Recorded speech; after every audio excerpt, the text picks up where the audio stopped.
The Chaser Report is recorded on Gadigal land. Striving for mediocrity in a world of excellence. This is the Chaser Report. Hello and welcome to the Chaser Report with Charles and Dom. My name is producer Lachlan, and neither of them can make the phone right now, so leave a message after the beep.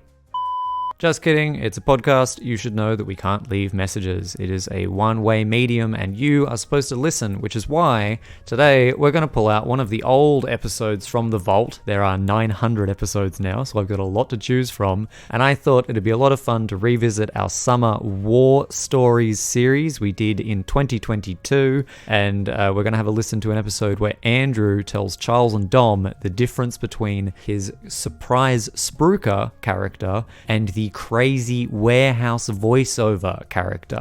They're very different. They're very different, as you will soon find out right after this. The Chaser Report. News a few days after it happens. Andrew, you did a lot of these, didn't you? I did a lot of Crazy Warehouse Guys. Yeah. There used to be this type of TV commercial. Like, I mean, if you're listening to this and you're below a certain age, you've probably never heard of these TV commercials. Unless you live in regional Australia, where they might still be on people there. who own discount stores still record their own ads. Do they still? People who own discount They may stores. well. Yes, and particularly Persian rug warehouses and things like this. And they used to have a voiceover artist who would literally scream into the microphone. And the louder it was, the bigger the bargains. Wasn't that the logic? Yes, it was like, the bargains, huge bargain. They would literally scream like this into the microphone. It was the most annoying and horrible ads, and they were always on late at night. And I think somebody had the idea that it would be funny if one of those voiceover artists, if we got a glimpse into his life, and then he walked around speaking like that all the time. that was just his normal voice. A lot of the war was, here's a sort of premise, let's just use it in 20 different places. A lot of it was. Like what if that guy or that... I mean, there was even where can you take a horse? Yeah, the Trojan horse, that was great fun. No, not that. There was a real horse. There was... No. Where can you take a real horse? A real horse? There was. Yes, that's don't right. you remember, Tommy? Yeah. Which I think, because Chris Taylor finds horses very funny. He does, yeah. And I think he had this idea that it would just be funny to take a horse into different shops, which is what he did. Where can you take Mr. Darcy was another one of... Where can so much of it was where can you take a insert comedy idea. It was. And I did one, wouldn't it be interesting? I noticed in American soap operas that a lot of people, when they talk to somebody else, they have their back towards them. That's and right. I think it was a camera. I think it was so that both actors could be facing towards the camera, and you'd see somebody over the other actor's shoulder, and there'd be someone in the foreground having a meaningful, deep and meaningful conversation, saying, I don't know if we can go on like this. I mean, if the Prince of Morocco never returns, then or whatever it is. And so I thought that would be funny too, to just turn up on buses or walk into shops and engage someone in a conversation and then immediately turn around to face the opposite way and continue talking to them. And it turned out to be quite funny because people don't walk away. At first I thought, would they just walk away? But they don't. If you walk up to somebody and face to face say, "Oh, hi, I'm just wondering if I could ask about," and then you turn around and just deliver the rest of the conversation facing the other way. They don't leave or anything. Like you've engaged them and they stand there and patiently try to talk to you to your back. Human beings are so funny because we're so polite and we don't even question. None of them questioned me standing there with my back to them for ages. And the beauty of the show was, if they did, you'd just cut them out in the edit. Well, that's true. If you didn't get what you want, cutting room floor. But anyway, back to the Crazy Warehouse Guy. Yeah, because this was just such an enduring thing, because it's just such a funny voice, and it's so completely, like, you're talking about the politeness of humans. The Crazy Warehouse Guy is so completely socially inappropriate, and yet people still feel they've got to interact with him. Yeah, well, they sort of did. Yeah, you do rely on people's essential politeness. And the first ever outing that the Crazy Warehouse Guy had was into a McDonald's, because that often seemed like everyone knows McDonald's. I think we often went into McDonald's to do things. We did, to the point where the ABC actually said, you've got to stop doing stunts in McDonald's because we feel like they're getting all this free promotion. And it made no sense. We were annoying them time and time again, and somehow that was helpful to them. I don't know. Well, but yeah, it's a relatable place. Everyone kind of gets, it's very public, but it's also quite formal. Yeah, there are rules. There are rules. Yeah, it's inappropriate to misbehave in a McDonald's, so it's kind of funny. So I guess that maybe made sense. And also, there was a McDonald's very near the studio. That's true. It's really handy to Anything that pop was out near the studio was just used again and again. Yeah, I once had a like media studies professor tell me that they thought that the Chaser was a sort of revolutionary breakthrough thing for multiculturalism in Australia because, you know, a lot of the stunts were done, you know, in Asian language areas of Sydney. Yeah. And, you know, specifically and depicted Asian sort of cultures and people, and it was really good. An academic thought that. Yeah, and it was like, because the ABC's next to Chinatown. Yes, and it wasn't a multicultural show. Like, it was full of white men. No, it was not at all. But interacting with, but and the making fact that like, we occasionally talk to people who happen to be in Chinatown. the kind of camera cannon fodder revolutionary. were non-white. Yeah. I suppose that counted as progress back then. It broke down, you know, Howard's Australia, you know, and blah, blah, blah. I love academics. I wonder what an academic would make of the Crazy Warehouse guy. So, Andrew, which one have you chosen? Which one have you chosen for us? I'm sure linguistics professors would actually break down the Crazy Warehouse. Yeah, I'm sure there's PhDs on Crazy Warehouse. Crazy Warehouse PhD. That is a sketch. The Crazy Warehouse guy delivering like an occasional address at a PhD ceremony. Narrating That would be his, great. His We PhD, never did that. His PhD would be in all caps. We should, yes. I don't think we ever. We never had him shouting. We should have PhDs. Yeah. Academic madness. We should have had him do that. I can't believe we didn't think of that. Turning up at a lecture. You've got a PhD in gender studies. Yeah. I think the one I wanted to listen to is his first outing, his first live out. His first appearance was actually just a parody of an actual rug ad. But the first time that I went into a public place and actually shot him standing there and yelling, I'm pretty sure the first one was at a McDonald's, and it was one of the only ones where I didn't go with a script, because normally I would write, or we would get together and co-write a script for him to deliver somewhere.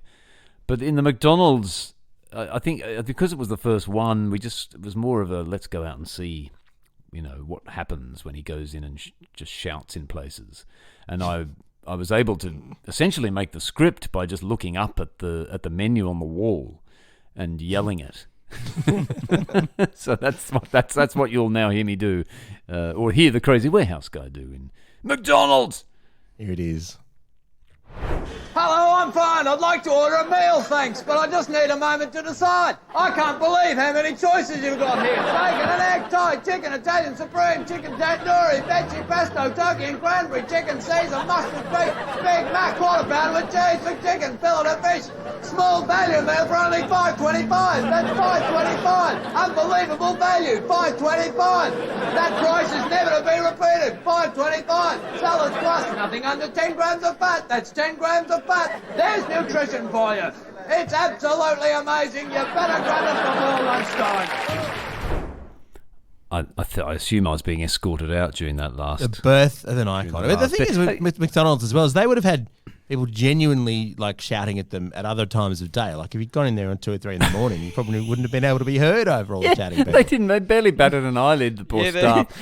They probably just went, oh, that's Joel, the regular. Yes, that's right. He'd come in for his usual order. Yeah. They probably had it ready. They probably had exactly that order ready to go. Hand over to the crazy man. The Chaser Report. Less news, more often. Am I right in thinking, Andrew, that because you were, we worked out with all these very carefully scripted, lines for both the Crazy Warehouse guy and the surprise Spruiker, the other somewhat similar character that you did. And didn't you just do them over and over again? If you got to the end, you just kind of went back to the that's start? right. Yeah, you would, because it's for TV, so you'd want to get a few good takes. So I would normally just turn up to the place, deliver the script several times over, maybe 6 or 7 times, and then we'd choose the best take. That would essentially be like doing a take. I always just felt that must have been even stranger for the people actually. Yeah, watch the terrible and same horrible script for me. happening. So awkward. So because I'm a non-confrontational person, and to stand there and yell that and then do it another 6 times in the same spot is a very humbling experience. But I think also your ability to memorize dialogue, which is far above everyone else in the team, that then made Mr. 10 Questions work, didn't it? Because I don't think anyone else could possibly have remembered and sort of sequentially delivered the 10 questions in the way that you did. I cheated with Mr. 10 Questions, Tommy, because he was a reporter character, right? Mr. 10 Questions. So it made sense that he could have a clipboard. And I made the clipboard part of his appearance. That's right. Because they all had their own wardrobe, bursting the illusion. didn't they? They had their own little wardrobe and distinctive items, like the Spruiker's hat. The Spruiker always had the same hat. And I don't want this to irritate you, Andrew, but what was the difference between Surprise Spruiker and Crazy Warehouse? Everyone used to ask this, and we didn't know, and I didn't really know. I think there was a slight difference, but not much. They're basically very similar, and a lot of their phrases... They both had British accents. No, the Surprise Spruiker's Australian. No, the other way around. The Crazy Warehouse, guys, Australian. Australian. What we just heard. The Crazy Warehouse guy's Australian, and the Spruiker's and then British. the Surprise Spruiker was like the Gowings guy. Yeah, and then Lowe's, like outside Lowe's and Gowings, there are always these guys with big microphone boxes doing that thing live. It was extraordinary. And they've gone to, and in Melbourne, it used to be at that place near the town hall on Swanston Street. Oh, Swanston Street was full of them, wasn't it? Yeah, there's that sort of downstairs place, and there'd be these sort of English guys, and for some reason these English fellows would stand out the front of the store, and they were very, very persuasive sort of people who'd talk into microphones and say the word madness a lot. I noticed because I went out and researched how those Spruikers spoke by just listening to them for a few hours one day. There's different catchphrases for each of them. That's right. Yeah. Although in the end, the Crazy Warehouse guy and the Surprise Spruiker did share a few catchphrases. They both talked about madness and insanity and the boss going crazy, and they both had great concerns for their boss's mental health. And and they also were very big on imposing midnight deadlines. That's right. on their sales. If it was always like, you've got to be out there by midnight tonight, or the Spruiker would say, and they all have to be sold by midnight tonight. So they were pretty similar. The Venn diagrams did intersect. But I remember Chaz and I were obsessed, possibly Charles, we talked to you about this as well, but there was a guy outside Lowe's on Park Street in Sydney who would actually do this. And I remember him always going, a sale for the needy, not for the greedy. That was his every moment. He would just bring that one out. Brilliant. Where did these guys go? They've gone. Well, no, you know what did them in, though? What? Tape CCC? No, because somebody at some point in the 1990s, somebody realised, oh wait, we could just replace all of them with a recording. Yeah, they had a recording for years. Yes, you're right. You're absolutely right. In fact, I think how did they not realise that 30 years earlier? Maybe because the tape was too expensive.